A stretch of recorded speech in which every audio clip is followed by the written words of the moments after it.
This is iFIBER 1 News. Here are today's top stories. Monday evening, the long-awaited return of Chico's Pizza Parlor finally came. Climate change poses a real threat not only to our lives, but our livelihoods. There's no one right way to give charitably at Christmas, but in the Wenatchee Valley, there's one organization that offers several ways. If you've started noticing that bottle of your favorite Chardonnay, Pinot, or Rosé steadily going up in price at the grocery or liquor store, there's a good reason why. From the iFIBER 1 newsroom, this is iFIBER 1 News, and it starts now. Monday evening, the long-awaited return of Chico's Pizza Parlor finally came. Back in January, the beloved restaurant was burned to the ground in a grease fire. It took most of 2018 to come back from the grave, but the doors were finally reopened. Well, it's been a while. We have a little out of practice, but hopefully we'll be ready. I'm a little more afraid than I am excited, I think, just to make sure everybody gets what they want and a good pizza.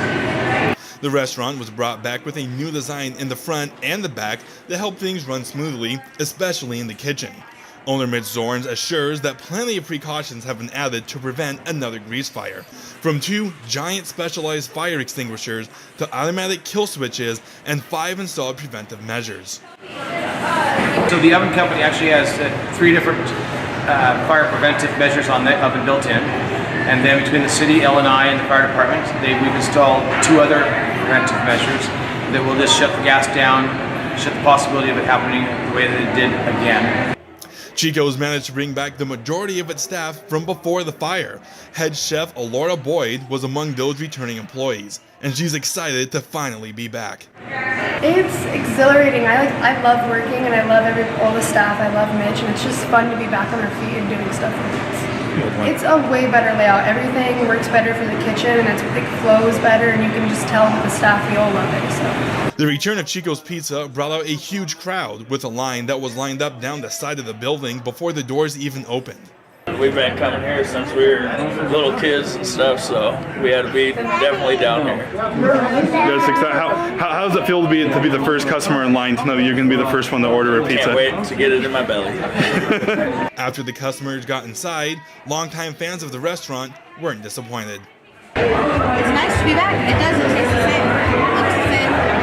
The environment's pretty much the same. Sometimes they want us to buy one from here and take it to them over there. They love the Chico's Pizza, and so do we. I'm Am Chikoski for iFIBER 1 News. This segment is brought to you by... Change doesn't have to be complicated. With a low-profile microwave hood combination that's ready to install right out of the box. It fits in the same space as your under-cabinet hood, so you can get your microwave off the countertop and make space for the routines worth keeping. The low-profile microwave hood combination, from the #1 selling appliance brand in the USA. Whirlpool Appliances, now available at more furniture in Ephrata. Climate change poses a real threat not only to our lives, but our livelihoods. That's one conclusion of the new National Climate Assessment, released last month by the federal government, and it points to winter recreation in the Northwest as one area that's likely to suffer the most. Hotter summers, less snow in the winters, and increasing loss of water and forests could devastate winter recreation, including downhill skiing. Overall, outdoor recreation in the Northwest generates about 450,000 jobs, many of them at mountain ski areas. When snowfall is low, ski resorts overall lose about $189 million and hire 2,100 fewer employees compared to years when the powder is high. Mission Ridge Ski Area outside Wenatchee hopes it's built a hedge against that risk. The resort makes its own snow, using 24 snow guns that crystallize water and deposit it wherever the terrain crew wants. Every year is definitely different, but for the 8th time in 9 years, we've been able to open by or on the weekend after Thanksgiving. And that's largely, if not solely, because of our snowmaking. The ski area opened in 1966, a local alternative to Stevens Pass, about 60 miles west.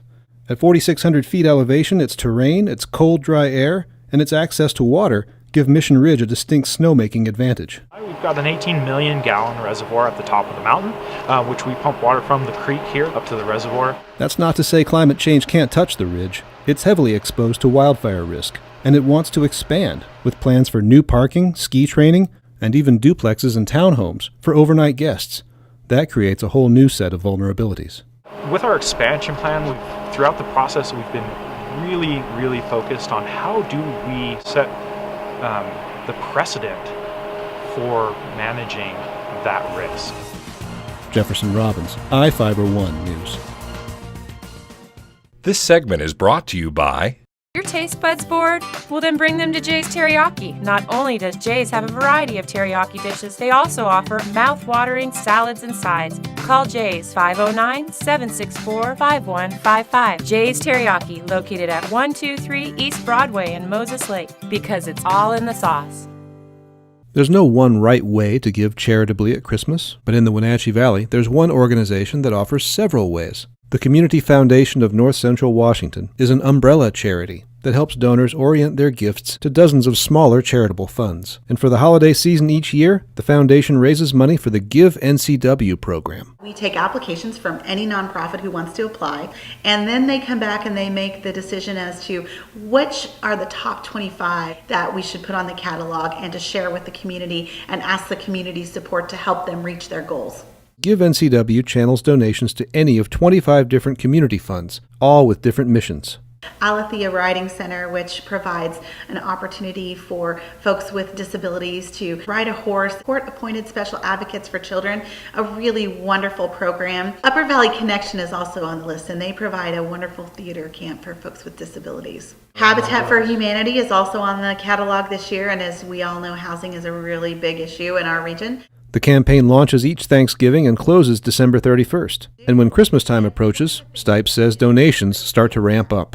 Doing the Give NCW campaign during the holidays, it's when people are familiar with giving and they're thinking about those things, and it gives them a chance to kind of look and see what the different opportunities are in the community.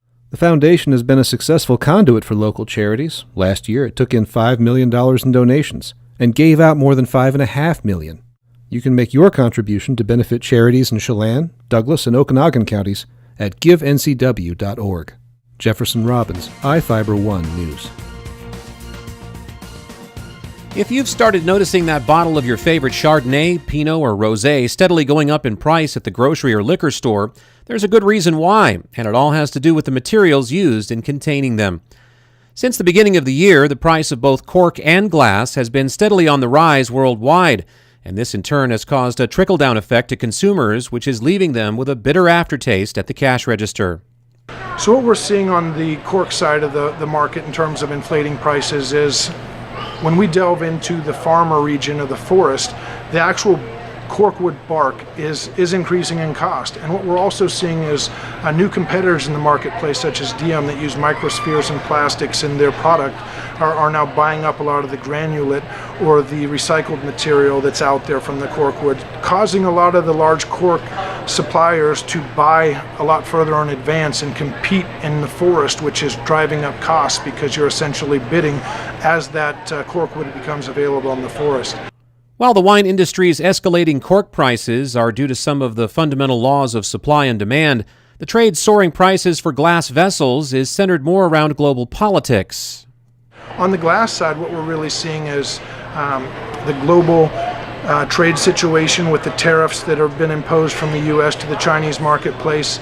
And it's twofold, really. There is some increased cost due to the tariffs in terms of clients that are sourcing from the Chinese marketplace. But what we're also seeing is a secondary escalation with the 1/1/19 25% tariff implementation is causing a lot of companies to try and ship a lot of product before that escalation hits. What that's causing is a higher demand on the shipping lanes, port to port. Because the demand for those shipping lanes is high and supply is thus low, the shipping companies are taking advantage of this opportunity to raise their prices. An obvious avenue of remediation for many wineries would be to begin sourcing their bottling materials domestically. However, this possibility is not considered feasible by many because the amount of wine being produced far outweighs the number of onshore manufacturing facilities available.